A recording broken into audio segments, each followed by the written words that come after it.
ouvriers à Repentigny. Je me suis juste assis puis j'ai écouté. Alors, mais ça me manquait de prêcher. Alors, merci de m'avoir invité ce matin. Alors, je suis Régent Demers. J'ai juste vous donner un petit peu mon arrière-plan.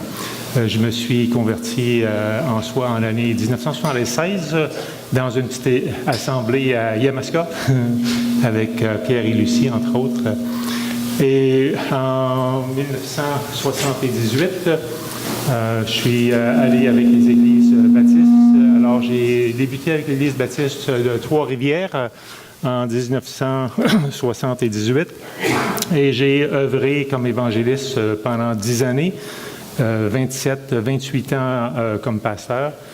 J'ai formé, comme j'ai dit, un ouvrier pour passer le bâton. Mais je ne veux pas arrêter d'œuvrer. Alors, depuis 2007, je suis en Afrique. Je suis dans 14 pays en Afrique présentement.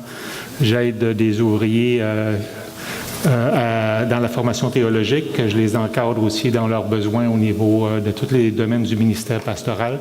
Alors, on a mis en place un site web qui leur permet de pouvoir avoir 15 cours en théologie. Alors, c'est les anciens cours qu'on avait, les cours de Sembec, qui étaient les cours programmés, plus au niveau collégial.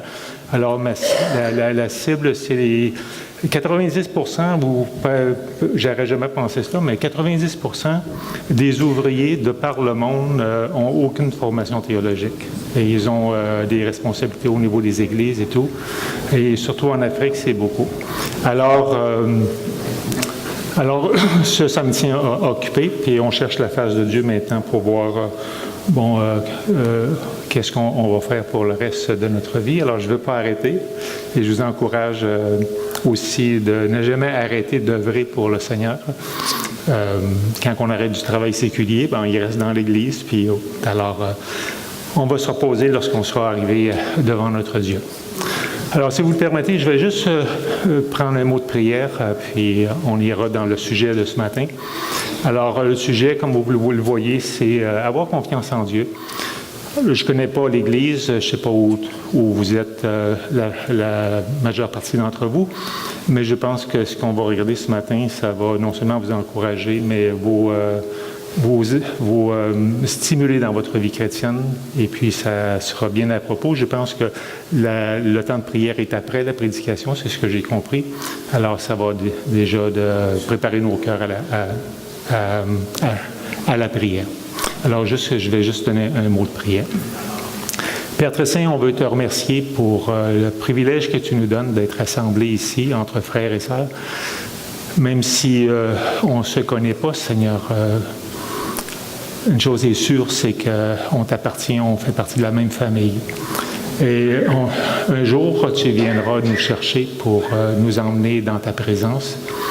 Mais entre-temps, Seigneur, tu as pour nous un ministère particulier. Et nous te prions que ce matin, à travers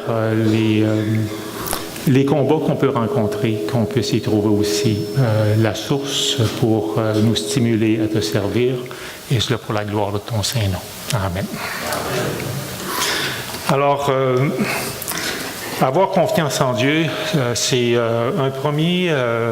c'est une première prédication que j'ai utilisée pour un sujet sur la souffrance. On n'échappe pas à la souffrance dans notre vie. Moi-même, ça fait des années maintenant que mon épouse est malade et je sais c'est quoi la souffrance. Et quand on accompagne aussi, on souffre. Et des fois, on se décourage. Des fois, on voit pas, on comprend pas ce genre de choses. Et j'aimerais regarder ça un peu avec vous ce matin parce que je ne savais pas exactement qu'est-ce qui est enseigné, mais ce sujet-là, il rejoint tout le monde. Parce qu'on passe tous par des périodes qui sont des fois difficiles. Là. Et un des aspects les plus importants dans notre vie chrétienne, c'est surtout lorsque nous perdons le contrôle de la situation. On aime à conserver la situation. On aime contrôler dans un certain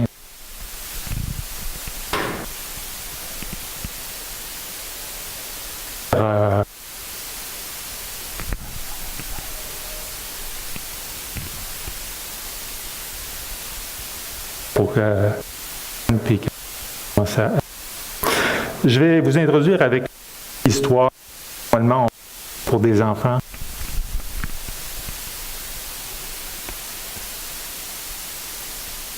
Important qu'on va regarder ensemble.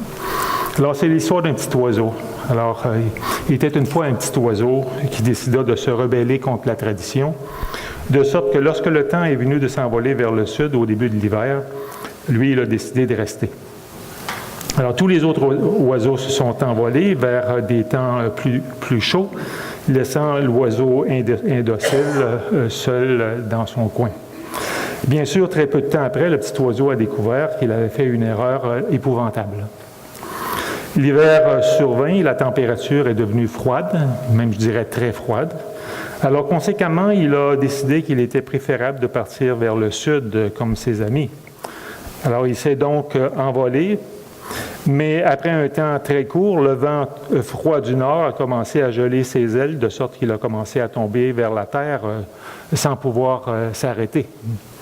Et dans sa chute, il est passé à travers un trou ouvert dans le toit d'une grange voisine, directement dans un amoncellement frais d'excréments de vaches.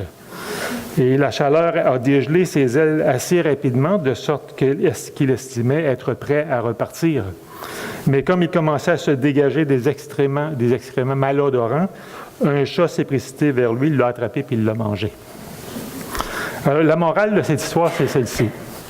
Chaque fois que nous nous retrouvons dans une situation déplaisante, ce n'est pas nécessairement une mauvaise chose.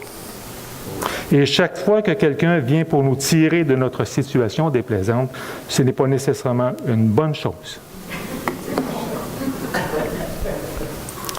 Et c'est vrai. Et c'est ce qu'on va regarder ce matin. J'aimerais débuter avec un passage dans... Peut-être que je le vois bien ici, alors je vais laisser là ma Bible. Un premier exemple, le roi Ézéchias. Si vous avez lu dans l'Ancien Testament, Ézéchias, c'était un homme de Dieu.